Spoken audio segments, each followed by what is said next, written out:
ওইখানেই আছে, দেখ। পেলি?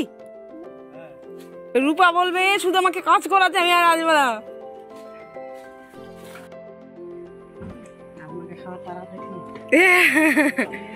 দৌড়ে আসছে, দৌড়ে। হ্যালো গাইস, এখন প্রচুর পরিমাণে রোদ উঠেছে আর প্রচুর পরিমাণে গরম। তো আমরা আজকে আম পাড়াবো, আম পেড়ে আম মাখা খাবো। এই গরমে তো আম মাখা খেতে ভীষণ ভালো লাগে। এই যে মানে আমার বর পাড়াচ্ছে আম। এই আমটা নাকি আমাদেরকে টাড়া বলে, তোমরা কি বলো? মোটু, এই যে তোলো তুমি। দুটো আম পাড়ালাম। আর এই যে আমাদের এদিকে এখন ধান তো ভিজে টিজে একদম একাকার অবস্থা। তো ওই জন্য ধানটা কি করেছে, শুকাচ্ছে, শুকিয়ে আবার হচ্ছে তোমার বস্তাতে ভরছে, ভরে তারপর আবার ঝাড়ছে। পাতান টাতান আছে তো ধানের মধ্যে, খুবই কষ্ট এত রোদের মধ্যে ধান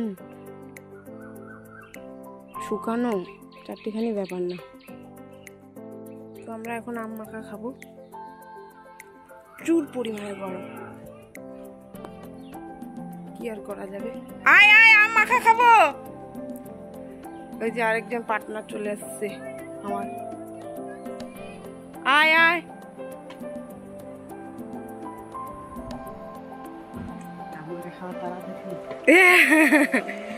দৌড়ে আসছে, দৌড়ে। না পরে করবো, একটু পরে। ঠান্ডা হয়েছে, হয়েছে। তুমি কি করলে? একটু বসলাম,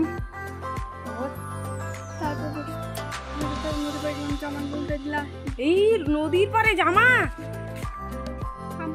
হ্যাঁ, ওখানে দুটো আম আছে, পারি নিয়ে আয় না। মুই নিয়ে আসি। ইয়েস, তুই জুতা পরে আছিস তো ওই জন্য। ওইখানেই আছে, দেখ। পেলি? হ্যাঁ, দুটো আম কি নিয়ে গেছো? ওখানেই আছে, বললাম না ওখানেই আছে। এটা কাঁচা মিঠা, আমি গন্ধটা ইসেতেই বুঝতে পারছি। পেয়েছো? আম খুঁজে পাচ্ছি না। এই যে আমাদের আম, এই যে আমাদের কাঁচা মিঠা আম। কত বড় না, একটাই তো প্রায় 250 হয়ে যাবে, বলো? 250 বেশি হবে। আরেকটা আছে, পারা যা, খুঁজে পা, খুঁজে যা। দুইটাই তো। রূপা বলবে শুধু আমাকে কাজ করাতে, আমি আর আসবো না। আমার কোন দিকে বললো? ওই যে দাঁড়া দাঁড়া, একটা ছবি দিই। এগুলো এখন এখানেই নিয়ে আসে নাকি? কেন, কি দেবো? আম দাও, খেয়ে খাবি।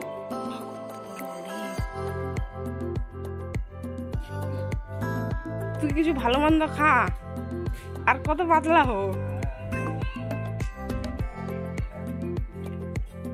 চলো চলো, আমরা এখন কলা পাতা খেতে যাচ্ছি। এখান থেকে আমাদের কলা পাতাটা কাটবে, যেখান থেকে ভালো লাগে। ভালো পাতা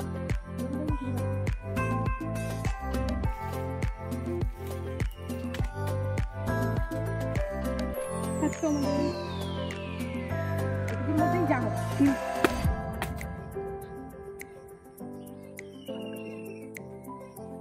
ভালো নেই পাতা,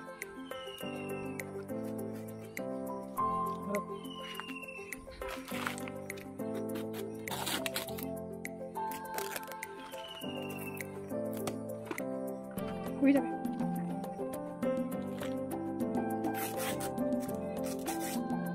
যদি কলা পাতা দিয়ে আম মাখা না খাই, তাহলে আম মাখার কোনো মজাই পেলাম না। আগে ছোটবেলায় কলা পাতা দিয়ে খেতাম, সেই দিনগুলো কোথায় হারিয়ে গেছে আর কোনোদিনও ফিরে পাবো না। বাড়ির লোকেদের তো, বাড়ির ওখানকার ছেলে মেয়েদের সাথে কোনোদিন দেখাও, মানে ছেলেদের কথা বাদই দিলাম, ছেলেরা তো এখানেই থাকবে। আর তার থেকে বড় কথা, ওরা কাজে আমি যখন যাই তাদের সাথে দেখা হয় না, ভাই বোনদের সাথে, দাদা দিদিদের সাথে। দিদিগুলো যে আছে, বোনগুলো আছে, সবার বিয়ে হয়ে গেছে।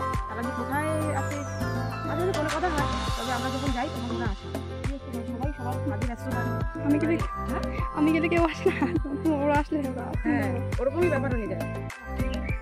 মানে এত বড় কলাটা এই তো এখন আমরা ধুবো।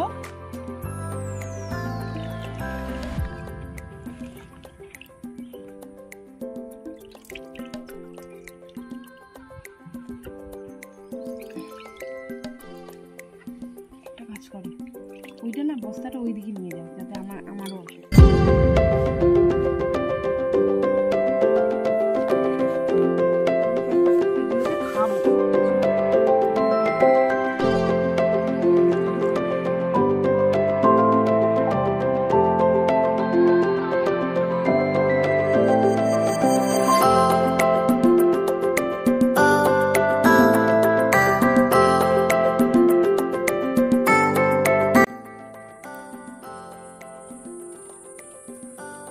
আমাদের বাড়ির ওখানকার আমটা, আমাদের বাড়িতেও কাঁচা মিঠা আম ছিল, কিন্তু প্রচুর আমের মধ্যে পোকা। পাকা আমের পোকা থাকে, পাকা কাঁচা দুটোতেই পোকা। এটাতে যেমন একটুও পোকা নেই, একটুও পোকা। কি সুন্দর লাগতেছে। হ্যাঁ, কিন্তু ওই বাড়িগুলোতে কেমন হয় বলো তো, এই কাটলে তো কাঁচাতেও পোকা। কাঁচা মিঠা আম ছিল ওটা আমাদের, ওটা কেটে দিয়েছে। এত বড় ছিল না, আমটা ছিল এইটুকু, আর এই কাটবে এখানে পোকা, কালো কালো পোকাগুলি। আর সবাই বড়রা বলতো যে আমি পোকা খা, সাঁতার কাটতে পারবি। আমাদের বলে কি লাঠি বেড়ে সাঁতার সাঁতার তার মানে এমনি বলতো। আর আমরাও কি খেতাম না, না হবে না, মাঝে মাঝে পোকা খেয়ে নিতাম। যদি আমি টেস্ট হয় না ওটা বাঁচে নিয়ে খাওয়া যাবে।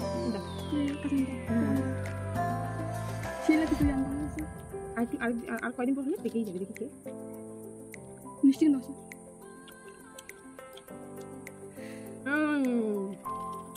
জিভে জল বেরোচ্ছে। তুমি খাও, তুমি খাও।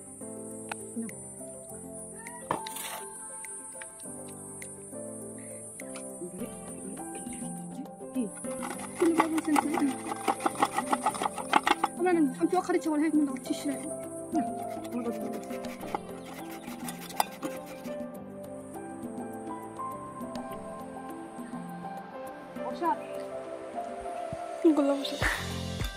আরো দাও করতে যাচ্ছ তুই একটা কয়া,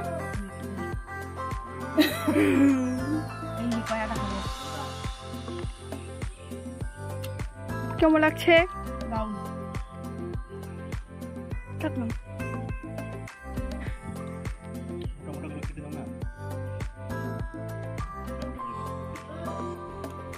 না ও রূপা একদম